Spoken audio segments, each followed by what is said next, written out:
नमस्कार दोस्तों वास्तुशास्त्र में बात आती है जब भी प्लॉट के शेप की, तो आपको इस पे बहुत ही ज़्यादा गौर करना है। डिफरेंट शेप्स के हमारे पास प्लॉट अवेलेबल होते हैं। बहुत बार कॉर्नर प्लॉट होता है जिसका एक कॉर्नर हल्का सा बेंड हो रहा होता है। दोस्तों वास्तुशास्त्र में कभी भी ये रिकमेंड नहीं किया जाता कि आप कभी भी कोई एक्सटेंशन वाला या कोई रिडक्शन वाला जिसमें कोई कट बन रहा हो या कहीं से कोई प्लॉट एक्सटेंडेड हो कि हम उस तरीके के प्लॉट लें। तो आज हम इस वीडियो में चर्चा करेंगे दोस्तों किस तरीके का प्लॉट आप ले सकते हैं, कौन कौन से वास्तुशास्त्र में वहम चल रहे हैं प्लॉट्स को लेके दोस्तों। तो इसमें सबसे पहली चीज़ आती है दोस्तों कौन सी शेप का आप प्लॉट नहीं ले सकते। दोस्तों आप स्क्रीन पर देख सकते हैं बहुत सारी हमने शेप्स बनाई हैं, बहुत सारे अलग अलग तरीके के हमने कट्स वाले प्लॉट बनाए हैं, एक्सटेंशन वाले प्लॉट्स बनाए हैं। इसमें आप बड़े आराम से देख सकते हैं कि कौन से प्लॉट आपके लिए सूटेबल नहीं है, और इसके बाद हम चर्चा करेंगे कौन से प्लॉट आपके लिए सूटेबल होते हैं। दोस्तों इस पे आप एक चीज़ पे और गौर करेंगे दोस्तों, साइड में हमने एक बहुत लंबा प्लॉट बनाया है।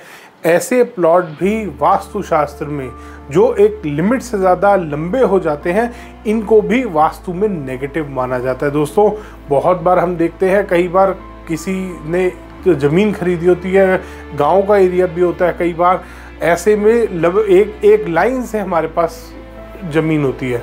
अब उसमें एक छोटा सा घर उसको बनाना होता है, तो वो बहुत लंबा एक सिंगल प्लॉट बन रहा था। दोस्तों वास्तुशास्त्र में ऐसे प्लॉट्स को भी नेगेटिव माना जाता है। इसके बाद बात आती है दोस्तों कौन से प्लॉट पॉजिटिव होते हैं।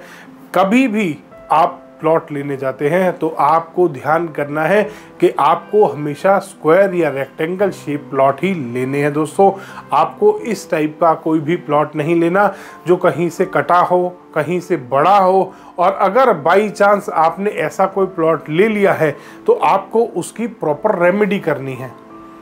आप उस प्लॉट पे एज इट इज़ मकान नहीं बनाएंगे दोस्तों, क्योंकि मकान जब भी आप बनाते हैं और कहीं से अगर आपका प्लॉट एक्सटेंडेड है, छोटा प्लॉट है, आपने हल्का सा टेढ़ा करके मकान बना लिया दोस्तों, ये वास्तुशास्त्र के हिसाब से बहुत ही ज़्यादा हानिकारक होता है। हमारे कमरे छोटे या बड़े, अगर हमारे कमरे में प्रॉपर 90 डिग्री का एंगल नहीं बनता किसी भी कॉर्नर में दोस्तों, ये भी एक बहुत मेजर वास्तु डिफेक्ट होता है और ये काफ़ी ज़्यादा नुकसानदायक होता है।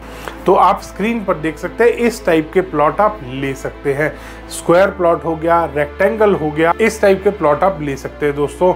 और दोस्तों वास्तुशास्त्र में कुछ प्लॉट्स होते हैं बिल्कुल डेडली, जो आपको कभी नहीं लेने। कुछ कंट्रीज में इस तरीके के प्लॉट्स अवेलेबल होते हैं। ये ट्राइंगल शेप प्लॉट है पहला। दूसरा आप देख सकते हैं सर्कल शेप का प्लॉट है। दोस्तों मैंने इंडिया के बाहर विजिट किया था कंट्री में, वहाँ पर जो लॉट कटे हुए थे वो राउंड कटे हुए थे। वो जो बिल्डर ने लॉट काटे थे वो राउंड काटे थे, एक साइड से एंट्री करते और पूरा राउंड प्लॉट उसने काटा था। उसके आसपास का एरिया उसने गोल्फ कोर्स बनाया था दोस्तों। और इस तरीके के प्लॉट बहुत ही ज़्यादा नुकसानदायक होते हैं दोस्तों। राउंड प्लॉट आपको कभी नहीं लेना, ना ही आपको ट्राइंगल शेप प्लॉट लेना है दोस्तों। ये ओनर के लिए बहुत ही ज़्यादा हानिकारक होते हैं। ये सबसे ज़्यादा डेंजरस प्लॉट होते हैं क्योंकि इनकी कोई रेमेडी भी नहीं करनी चाहिए, क्योंकि रेमेडी असर नहीं करेगी। रेमेडी 50% ही काम करेगी दोस्तों। तो इसलिए इन प्लॉट्स को आपको बिल्कुल नहीं लेना। अब बात आती है दोस्तों वास्तुशास्त्र में चलते हुए कुछ अंधविश्वासों की। इसमें एक सबसे पहला पॉइंट आता है कि अगर आपका प्लॉट या तो परफेक्ट स्क्वायर होना चाहिए, 30 बाय 30 का ही प्लॉट होना चाहिए, 40 बाय 40 का प्लॉट होना चाहिए, या कुछ लोग बोलते हैं कि अगर आपका रेक्टेंगल प्लॉट है तो वो ज़रूरी है कि 30 बाय 60 का हो या 40 बाय 80 का हो, उसका डबल 1:2 का रेशो होना चाहिए। ऐसा नहीं है दोस्तों। आपका प्लॉट 30 बाय 100 का भी हो सकता है, आपका प्लॉट 30 बाय 70 हो सकता है, आपका प्लॉट 40 बाय 90 हो सकता है।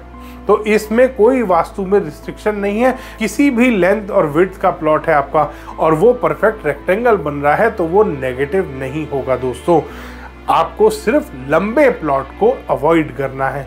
अब बात आती है दोस्तों कि शेरमुखा और गौमुखा प्लॉट।